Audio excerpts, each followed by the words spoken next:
Am I the a-hole for telling my husband that he has to let my dad witness his colonoscopy? I guess this post breaks the rules on a mythiashol. My mother-in-law wants to be in the room when I give birth. She is an unpleasant and pushy woman, and none of her own daughters have allowed her near them. When they gave birth, my sisters-in-law are all at least 12 years older than my husband and are all done having kids. I am the last chance for my mother-in-law to see the birth of a grandchild. I have zero interest in letting that judgmental old woman see me down there. She has objected to me from the beginning because I have tattoos, and I am not in any way interested in being a stay-at-home wife. I have a lot of tattoos and a career I plan on continuing. And I have tattoos down there that are none of her business. My husband is her baby boy. He is a good husband and has stood up for me against her many times. When she tried to interfere with our wedding, he put his foot down. When she tried to convince him that we should move to his hometown where he could work from, but I would not be able to find an employer in my line of work, he said no. Because my career is important to me, and while we can live off of his earnings and the cost of living is lower in his hometown, our combined earnings are much better altogether. She has started crying to him that all she wants is to see a grandchild being born. All her friends have experienced it, and she wants it. He is starting to crumble under her emotional blackmail. So I made it clear that the only way I would agree was if, before the birth, my husband made arrangements for my father to witness him getting a colonoscopy. He would need a ride anyway, so two birds, one stone, you know. He said I'm being ridiculous, but I said none of my brothers would let my dad see them getting a camera shoved up their ass. And he felt left out. He finally understood my point, but his mother is upset that I used such a stupid comparison. She says that it isn't the same thing at all. I offered to change it to me watching her get a Brazilian wax, and she hasn't called in a week. I know seeing a baby being born might be her dream, but I am not interested. Am I the a-hole? Am I the a-hole for refusing to give my daughter a kidney because she said she doesn't care if I'm scared? My 38 female daughter, 21 female, is suffering from kidney failure. We have been estranged for 3 years, and it was due mainly to the fact that she was taking her health issues, as well as her fights with her dad, 38 male, and stepmom, 31 female, out on me. I spent hundreds of my husband, Ethan, 49 male, and I's money on making therapy for my daughter, but she has remained bitter and difficult. Ethan and I have 2 kids, 9 male and 11 male. I had to give up quite a bit in terms of career prospects due to my first pregnancy. My parents also disowned me. But then Ethan helped me get a degree in accounting and also a real estate license. I have connections from Ethan that are helping me do nearly 6 figures in real estate commissions. And I just joined an accounting firm that hired me based on the client connections I have from Ethan. Now I am working 50-hour weeks but love it because I am finally earning 6 figures. And Ethan's business is also at a place where he can work at home. My daughter at this point was mostly low contact since she turned 18. But now she's back because she needs a kidney. I made the mistake of letting friends know about her situation. And everybody I know from my mommy groups from when my daughter was born started dogpiling on me, saying you gotta do this, mama. And like I'd be held down to get my kidney. Because of this pressure, despite Ethan saying no, I went to the doctor and found out I was a match.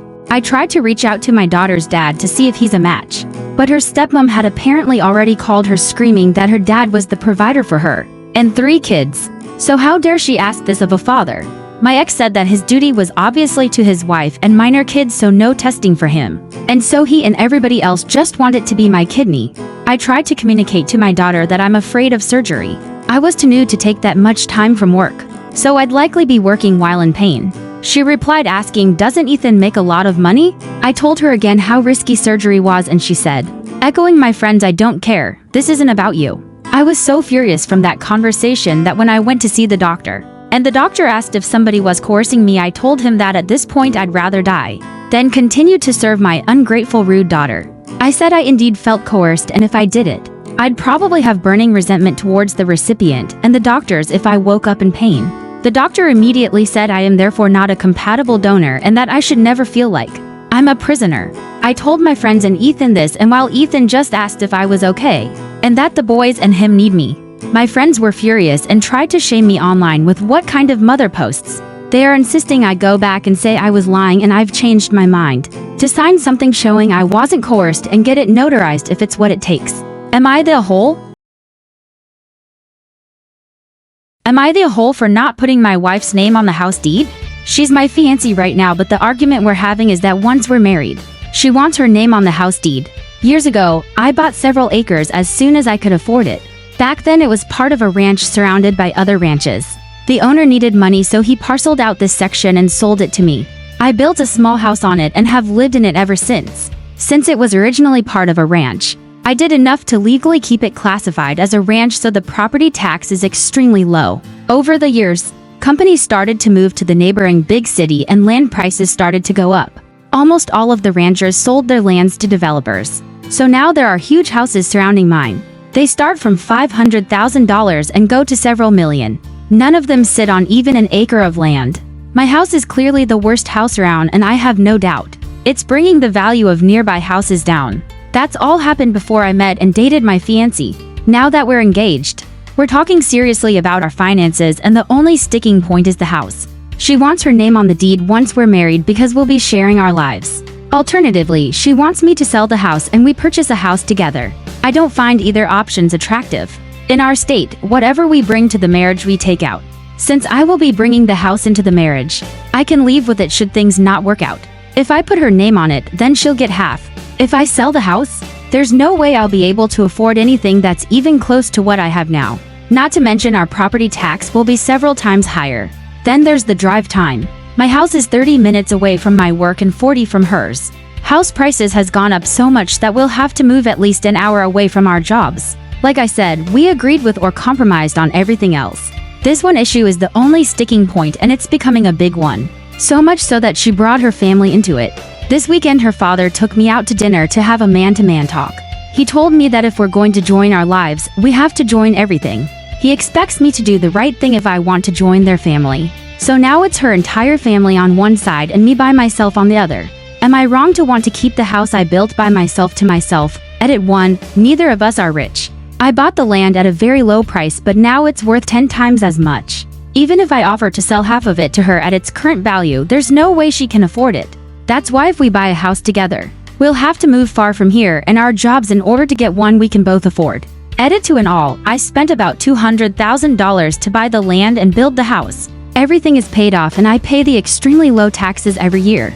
The tax assessment on my property is about $2 million. I don't know anything about refinancing, but at our salary level, I highly doubt we would qualify. In fact, we've spoken to a real estate agent, and with a 20% down, our salary qualifies us for a $300,000 house. The property tax on a $300,000 house is many times the currently tax I pay now. I'm comfortable with us living in my house and paying all the taxes and maintenance by myself. Edit 3. Many are asking about my compromise and pointing out her lack of financial security.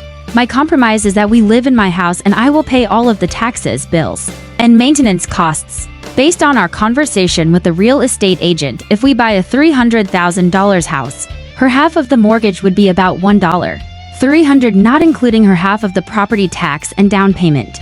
I pointed out to her that if I pay for everything toward my current house, she would be saving at least $15,600 a year over 30 years on the mortgage alone. That doesn't include the money she would be saving not paying the down payment and property tax. In my mind, that would give her plenty of financial freedom and security. Also, if I sell the land, I don't want to buy any new house outright with that money. The reason we went to see a real estate agent is that if we buy a house together, I want it to be something we can both afford: mortgage, down payment, taxes divided equally.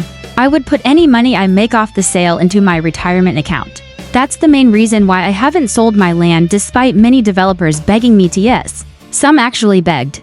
I view it as my retirement investment. Am I the a-hole for not liking stepdad after spanking me? I 15 female AM in high school, so it's expected for me to make mistakes, and this would be the second time I made the second bad choice. My mom moved in with my stepdad after a year and a little, and obviously I moved with her, so we all live in the same house. One day in school, I decided I wanted to try smoking weed after previously 6 months prior having a full-blown panic attack from smoking my first blunt. Those 2 times weren't the first times I've smoked weed yet. I had bad trips both times, and on the second trip, I had 6 months after my first one, I had called my mom and let her know I was extremely high and freaking out, and she had told me to call my stepdad.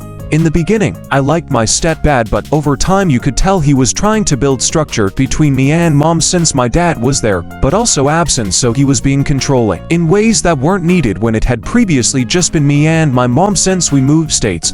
I was in 4th grade, so me and mom had become extremely close like best friends, but more than that. With that being said, I still respected the boundaries of my mom being my mom, and I was never disrespectful to her though. When he seen the way me and my mom interacted, he took it as disrespect when it was just how me and my mom always were, so that's when I started to not like him so much along with other reasons. Though while I was high she told me to call him and tell him to pick me up, and which he did. He made me surrender my 3 to 4 month old puppy. Tried to take my phone, yet did take my Roku and PS4 remote for the second weed smoking incident. He also tried to take my phone and game controllers for 2 months on time. My mom objected and let me keep my phone, though he made me read 2 old books and write reports on them because he wanted to be an old school dad just like his dad.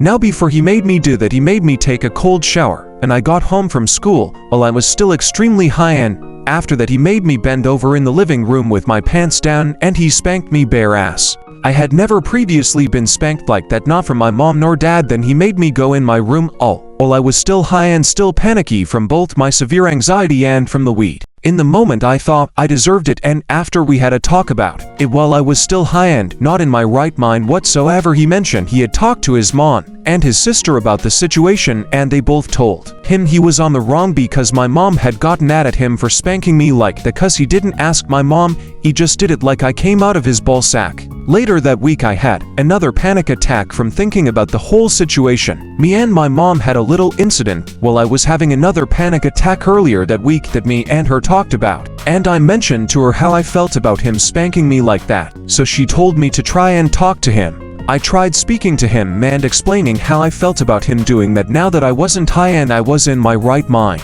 He laughed and sorta scoffed about it, saying yay, old school spankings are supposed to be embarrassing, not so much as painful. I left it at that cause I felt disrespected that he just laughed in my face. I was trying to have an actual mature conversation with him about his actions. The punishment I received from him didn't make me feel embarrassed, it made me feel exposed and disrespected that you could do some things like that without my mom's permission and while I was under the influence. So to this day, after that happened months ago, I still uncomfortable around him, and I don't like even being around him or honestly hearing about him cause it bothers me that he did that when I've already told him that me and mom don't need an structure with our relationship or my behaviors in such an outdated way. I've never been dealt with like that before. Even after he did, he goes to ask me if I liked him spanking me like fuck. No, I hate you now. Edit. So after reading some of the responses, I am gonna talk to my therapist about it.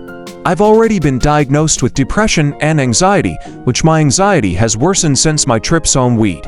I originally didn't want to talk to anyone about it because I didn't want CPS or anyone involved because my mom is happy with him. And it's been since 3rd grade for me since my mom has been a happy relationship. She didn't even want to get remarried after my dad, yet she's engaged to my stepdad, though I'll speak with my therapist because I didn't think he was that serious.